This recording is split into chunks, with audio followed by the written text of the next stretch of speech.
You're watching the Slice Tower Hamlets election coverage ahead of the general election on the 4th of July. Fiona Lally is the national campaign coordinator of the Revolutionary Communist Party and is running as an independent candidate in Stratford and Bow. She joins us now.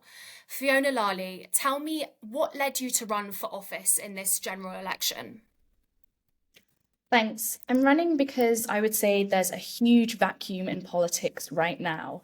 There is so much anger and fury in society, anger at the atrocities taking place in Gaza, but also at austerity, at rising homelessness, reliance on food banks, and inequality in the main. And yet there is no expression of that taking place at all, especially not from the Labour Party. The Labour Party has taken so many communities in Tower Hamlets and Newham in particular for granted. And I'm running because I want to offer an actual alternative to what is taking place right now. There's a lot that we could be angry about in society, but what I'm trying to do is also say what I'm for.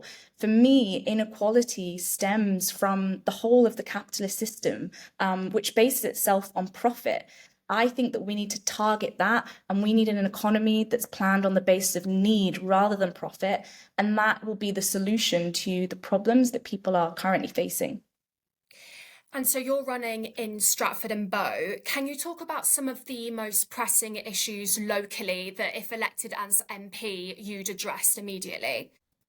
Yeah, so in Stratford and Bow, well, in Newham as a whole, inequality is a massive issue. 50% of children in Newham live in poverty. Pension poverty is one of the highest in boroughs across London, maybe actually, I think, even in the country. And that is a crime when London is, I think, the fifth richest city in the world. What this demonstrates is that the money that we need to give people a decent house, for example, to fund the NHS, to fund education, to actually improve the lives of people in Stratford and Bow, but also beyond that, the money exists and we can see it. I can see it. It's in Canary Wharf, which isn't that far from Stratford and Bow. And so what I will fight for is doing everything we can. And this goes beyond just Parliament, right? This means building campaigns, supporting strikes, supporting the kind of activity in politics that actually allows us to take that money and invest it in what we need. I know that that won't happen through just me being an MP in Parliament, but it will happen if I have that platform to do everything I can outside of Parliament for people to fight for what they deserve, which is access to the wealth that they actually create. So there's a lot of poverty and a lot of inequality in the constituency. And the best way to fight that is through community and collective mass action and strikes. And that's what I wanna support and use the platform to talk about. And you appeared on GB News when you spoke to former Home Secretary Suella Braverman, and you were talking to her about some of the things you've just mentioned here about capitalism and the need to, I suppose, redistribute wealth. But without capitalism, without the free market, how is this money? How are people going to see more money come into their income? Well, I'd say that the money is already there, right? And who produces wealth as well in society? It's workers themselves. Workers are the ones who produce commodities and who produce everything that we actually need. They make the trains run. It's teachers who make the schools run. It's builders who build our houses, the construction companies, all of this kind of stuff. The point is the people who work the hardest in society are actually paid the least. And there's a small minority of people right now who essentially live off of that wealth. They live off of the hard work that other people do. And so when I say I'm opposed to capitalism, it's because this whole system doesn't provide, and it's actually holding all of us back. I mean, let's take the constituency, for example, 50% of children living in poverty. How many of those children could be future engineers or scientists or writers or artists? But they are held back because their school is completely underfunded and not invested in. Public services as a whole are not invested in. So what I want to do is fight for the money and the wealth that already exists in, and where do they put it? They put all of this money in things like Trident, right? Trident costs £3 billion a year to maintain, and actually they want to replace the whole thing, which would cost £200 billion. All of that money could be used and should be used, and I would fight for it to be used in schools, in education, in healthcare. That's a big part of my campaign, and it's something that people have responded really positively to so far, because it shows people the money is there, and it's a lie when they say that it's not, because we can see it. We just want to take what's rightfully ours. Well, another part of your campaign is obviously the question of Palestine. You've spoken out against the Israel-Gaza war, and you've condemned politicians in Westminster as war criminals for selling arms to Israel. Why is Palestine such an important part of your campaign to become an MP?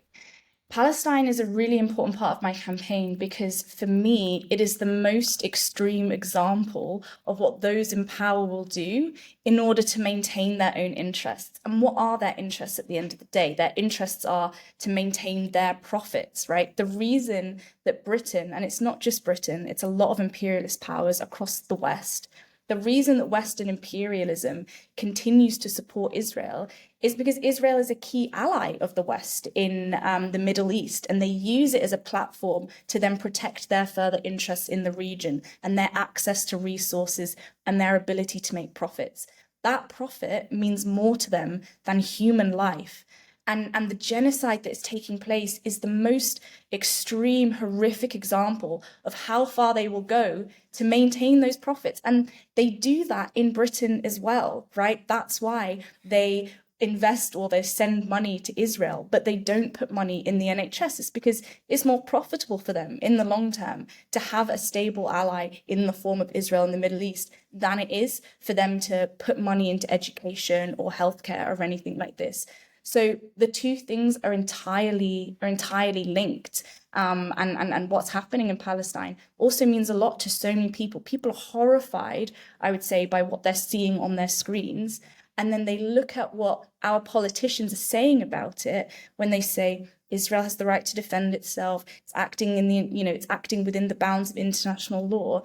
And it's like they're laughing at us, essentially. And I think people can really see through this, and they're really angry because they see these people as liars. And the last thing I'll say on this is that the other important part is that it's the same people who are justifying what Israel's doing, who are also justifying the need for more austerity and the need for more cuts. The Labour Party manifesto and also the Tory manifesto is going to leave the NHS worse off than it was in 2010. All of this stuff is linked, and it's linked to how, they prioritize profits above human life. I understand that you're saying that these matters are linked, but obviously you're running in Stratford and Bow, which contains wards in Newham and Tower Hamlets, where, as you say, homelessness, child poverty are huge issues. Is the question of Palestine more important than these local issues? And should those local issues play more of a part in your campaign as opposed to foreign policy? They're equally important. It's not an either or question for me. And it's not an either or question that I found on the doorstep at all. Of course, Palestine has dominated a lot of the election because the atrocities are taking place and unfolding as we speak. Every single day, there's more news, there's more pictures and videos of ongoing bombings of refugee camps, and that enrages people. But it's that on top of the rage that they feel for their own conditions in life. In all of the conversations that I've had, the two things have been completely linked. Often people, when they first talk about Palestine, they even use it as a litmus test for the rest of your politics. And they say, if you're on the side of the Palestinians, that means you're on the side of the oppressed in general. And that means us too in Britain. And that means you're on the side of improving the lives of people. And so I found the Palestine issue has been a rallying call, has been a banner as to why so many people have supported the campaign so far, because it demonstrates something wider about your politics and also what you're for, which is against this inequality.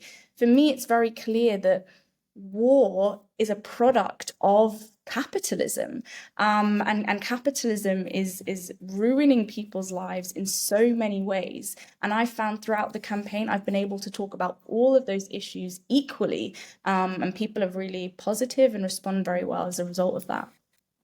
And it's interesting your language, you're talking about, I suppose, these sides in the debate.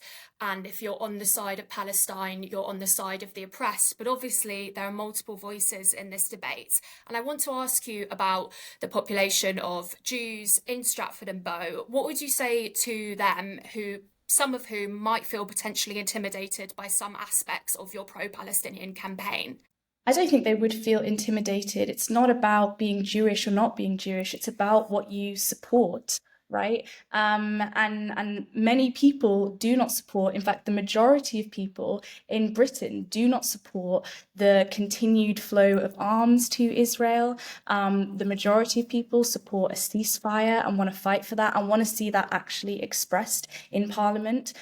There's plenty of Jewish people on all of the Palestine protests and all of the encampments that have taken place at different universities. So it's not a question of, yeah, being Jewish or not Jewish. It's about the politics that you represent and the politics that you support. And I've been very, very clear about the politics that I represent and what I want to support. And on that basis, yeah, I've had positive interactions with all people from all backgrounds so far in the campaign, which has been very good. And that's what makes the movement so strong and so positive. And I also think that's why today the question of Palestine is drawing in as many people as possible. And that's really significant because I think it makes us much more able to actually do something about it and try and stop the flow of arms and the flow of money and the flow of essentially political support to Israel and what Israel is doing.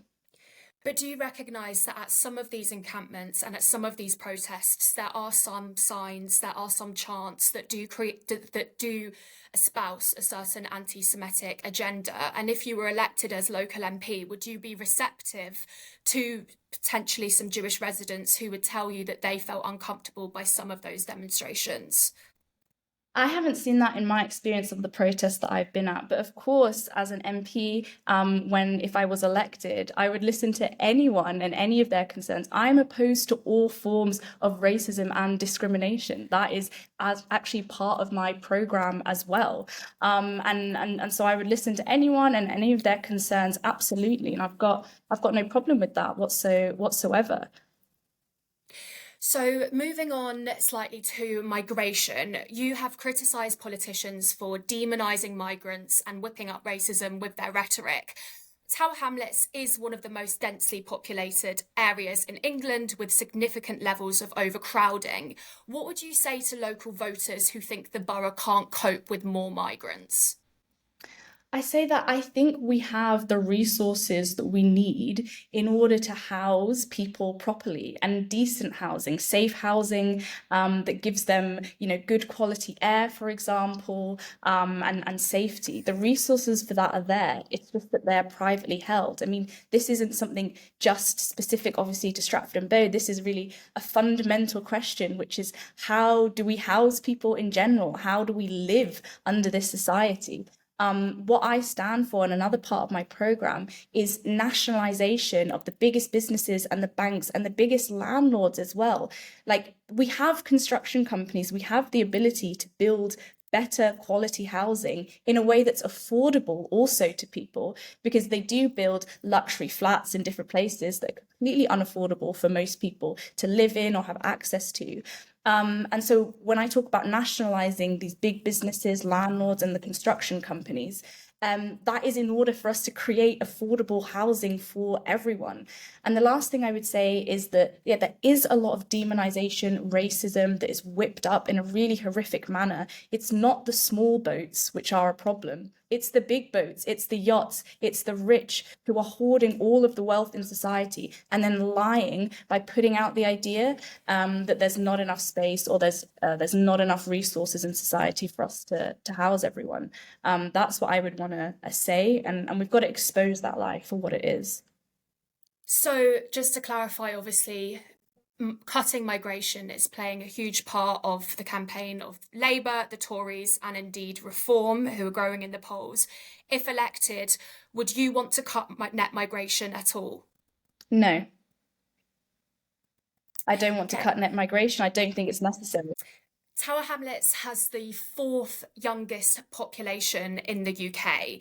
You're involved with student activists at protests, but also on social media. I want to ask you, what was your response to Rishi Sunak's pledge to roll out mandatory national service for 18-year-olds? Yeah, I think my response is much like the rest of other young people, which is just to laugh at it. There's been memes, and most of the commentary that people have had is just, this is ridiculous, because it's another demonstration of just how out of touch the Tories are with the real mood in society. People aren't going to sign up or invest in something, in a version of society that is giving them nothing, right? What young people actually need to hear about are policies and programs that are actually going to make their lives better, like free education, and scrapping tuition fees. That is also what I stand for.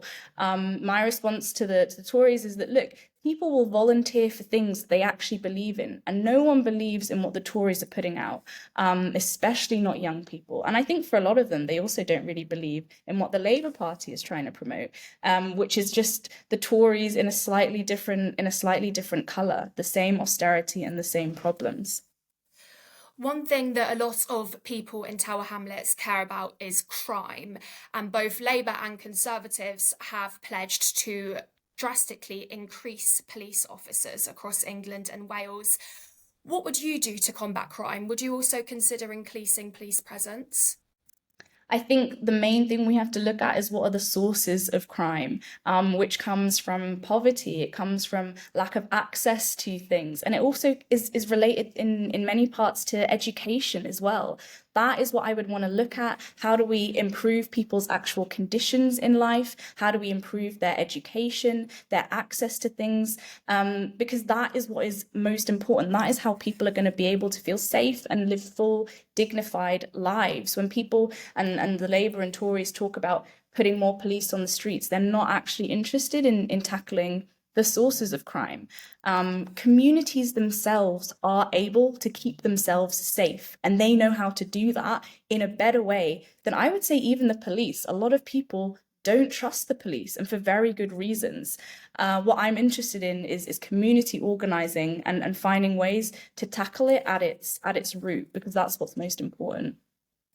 And finally, Fiona, on a more light-hearted note to wrap things up, one of your slogans for your campaign is books, not bombs. So I want to ask you, what's the best book you've read recently? Oh, wow. That's a good question. I have a reading group with my siblings actually, and we just read a book called Mornings in Jenin.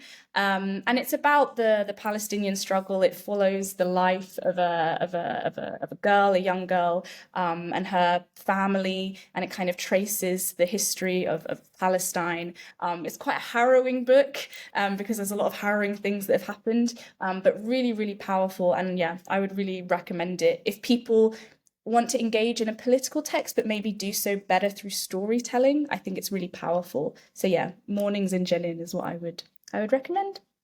Brilliant. Fiona Lally, independent candidate for Stratford and Bow. Thank you.